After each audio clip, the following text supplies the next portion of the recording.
Louis Agassiz nació el 28 de mayo de 1807 en Moutier, un municipio de la Suiza francófona, aunque al final resultó francés por amistad, alemán por aspiración intelectual y norteamericano por adopción. Desde temprana edad se destacó por su carácter ambicioso, su profundo sentido de responsabilidad y su gran respeto a la tradición familiar.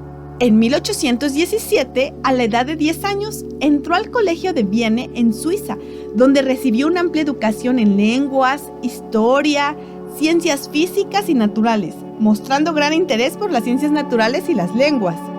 Desde su niñez, Agassiz se dedicaba en sus tiempos libres a recolectar todo tipo de organismos. Con el paso del tiempo, ese interés inicial se fue refinando. Eventualmente, Agassiz se dio cuenta que el estudio de la naturaleza no consistía solo en acumular especímenes raros, sino que era más importante observar los fenómenos de la historia natural y conocer sus causas. Louis se hizo consciente de la importancia de planificar su propia vida durante su estancia en Vienne. A pesar que sus padres ya habían organizado un plan de vida para su joven y virtuoso hijo, el proyecto de los padres para su heredero preferido tenía varias opciones. La primera opción era que estudiara medicina. La segunda, que se fuera a vivir con su tío materno, François Mayor, quien tenía un establecimiento de comercio para dedicarse a la administración. La última opción era el sacerdocio. Ninguna de las tres pudo cambiar la vocación de Agassiz, quien desde entonces estaba convencido de dedicarse al estudio de la historia natural. Su insaciable curiosidad por la naturaleza, su amplio conocimiento de lenguas y su intenso deseo por el éxito fueron atributos importantes que sirvieron para que Agassiz alcanzara sus objetivos. Durante su estancia en Lausana, se encontró con los libros de dos grandes naturalistas, Lamarck y Cuvier. Agassiz se percató que los dos científicos diferían en sus clasificaciones. El ordenamiento de la naturaleza que había hecho Lamarck, con un desarrollo progresivo de formas inferiores a superiores, era marcadamente distinto al enfoque de Cuvier, quien se basaba en una rígida división del reino en 4 grupos separados y distintos unos de otros. Esto llevó a Agassiz a considerar la posibilidad de desarrollar un mejor sistema. Por recomendaciones de algunos profesores, Louis Agassiz entró a la Universidad de Heidelberg en 1826, a la edad de 19 años. Fue allí donde descubrió la estrecha relación entre la vida actual y la vida pasada. Agassiz quedó maravillado con el Museo de Heidelberg, que era mucho más grande y rico en especímenes que el de Zurich. En Heidelberg, Agassiz tuvo grandes profesores que lo introdujeron al campo de la historia natural e influyeron en su formación. Louis Agassiz tuvo la fortuna de conocer a Friedrich Tiedemann, miembro destacado de los Naturphilosophen y uno de los fundadores de la teoría de la recapitulación, concepto según el cual la vida fetal de los individuos repite la historia de la raza. Con la influencia de Tiedemann, Agassiz desarrollaría y aplicaría posteriormente la idea de la recapitulación en estudios de los peces fósiles. Tiedemann, más que profesor, fue un gran amigo para Agassiz. Él fue quien le presentó al destacado estudiante Alexander Braun. De inmediato, los dos jóvenes se sintieron atraídos intelectualmente y su amistad fue permanente. Aprendieron uno de otro. Agassiz le enseñaba aspectos de zoología, mientras que Braun le ayudaba a comprender la botánica. Carl Friedrich Schimper, quien destacaba en botánica y geología, era amigo de Braun y pronto se incorporó al grupo de estudio. Braun y Schimper estaban impresionados por las ideas de Goethe, quien sostenía que las plantas se desarrollaban por metamorfosis y que las hojas crecían por estados sucesivos hasta formar las flores. Estas transformaciones en la fase de crecimiento revelaban la existencia de una realidad de orden superior. Agassiz también quedó impresionado con las brillantes especulaciones de este naturalista. Aunque no estaba particularmente interesado en la botánica, consideró que si la botánica era objeto de grandes teorizaciones, lo mismo debería ocurrir con la zoología. Después de 8 meses en Heidelberg, llegaron las vacaciones.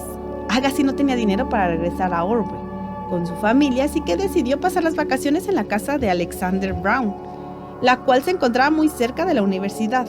La espaciosa casa estaba rodeada de hermosos jardines, además de que el padre de Alexander tenía intereses intelectuales y los recursos para invertir en la compra de libros científicos, materiales, instrumentos y colecciones de animales y plantas. Las maneras educadas la actitud cosmopolita y la visión informada de este oficial alemán fueron atributos que impresionaron al joven rural suizo. Agassiz también se vio atraído por las dos hermosas hijas de Braun, Emily y Cicile. Cicile, la favorita de Luis, era una chica atractiva, de ojos profundos, larga cabellera castaña y una boca pequeña y encantadora.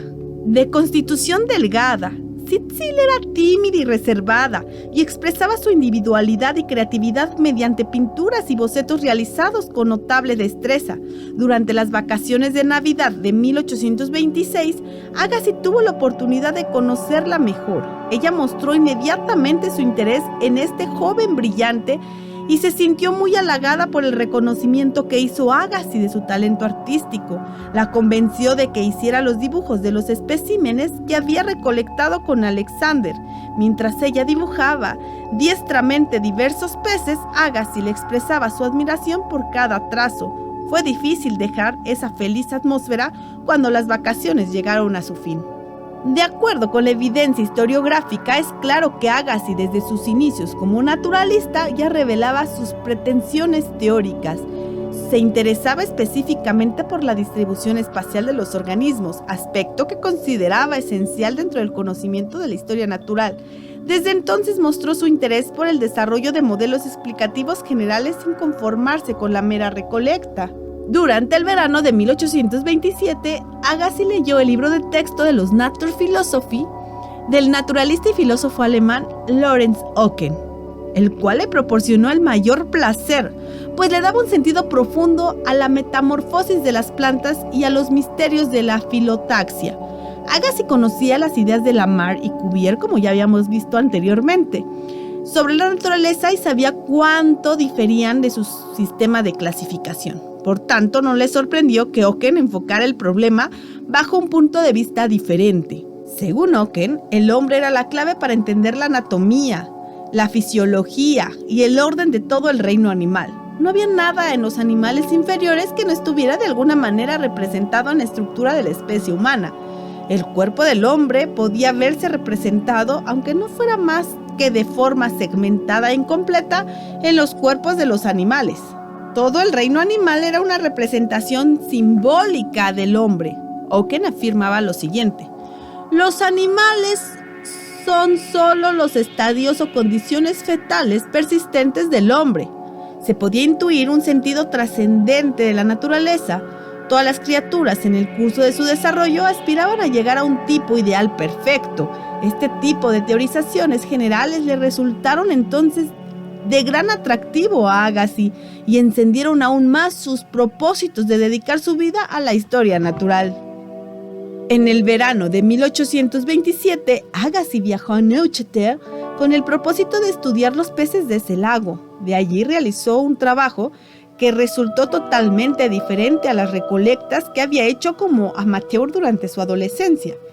Con sus conocimientos adquiridos sobre anatomía, clasificación, zoología de vertebrados e ictiología comparada, elaboró los catálogos de los peces y las plantas de esa localidad. Ejemplificó con disecciones las descripciones exactas de cada especie y formó una nueva colección para el profesor Leuckart, quien expresó su admiración por este estudiante sobresaliente. Louis Agassiz tuvo la oportunidad de viajar y estudiar en Múnich. Sin embargo, pues sus padres le advirtieron a Luis que sería la última vez que le permitirían prolongar sus estudios lejos del hogar. Él prometió que solo estaría 2 años más en Múnich y que obtendría su grado de medicina. Regresaría a casa y se dedicaría a esa profesión. Era una mentira piadosa, evidentemente. Agassiz no soportaba presenciar el sufrimiento de los enfermos y ni siquiera estaba interesado en la medicina, a excepción de las materias de anatomía y fisiología. Prometió a sus padres que les escribiría regularmente, quienes no pudieron sino aceptar la decisión de su hijo preferido, considerando que la educación en 3 universidades aumentaría su prestigio profesional. Louis Agassiz tuvo diferentes oportunidades en la vida. Una de ellas fue examinar el material que el gran Cuvier había revisado.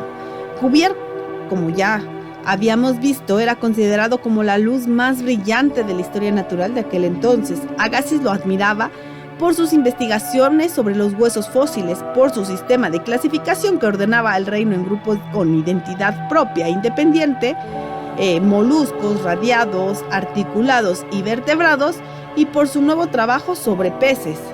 Louis Agassiz había planeado un tratado amplio de ictiología y solo Cuvier, quien había comenzado a trabajar sobre un estudio monumental sobre todas las especies de peces del mundo, podía opacarlo. Cuvier había pedido a sus colegas naturalistas que le enviaran descripciones de especies que conocieran. Agassiz, que se consideraba a sí mismo como un experto en el conocimiento de los peces suizos y bárbaro, vio la oportunidad de darse a conocer en el gran mundo académico. Entonces, se apresuró a mandarle la información al maestro.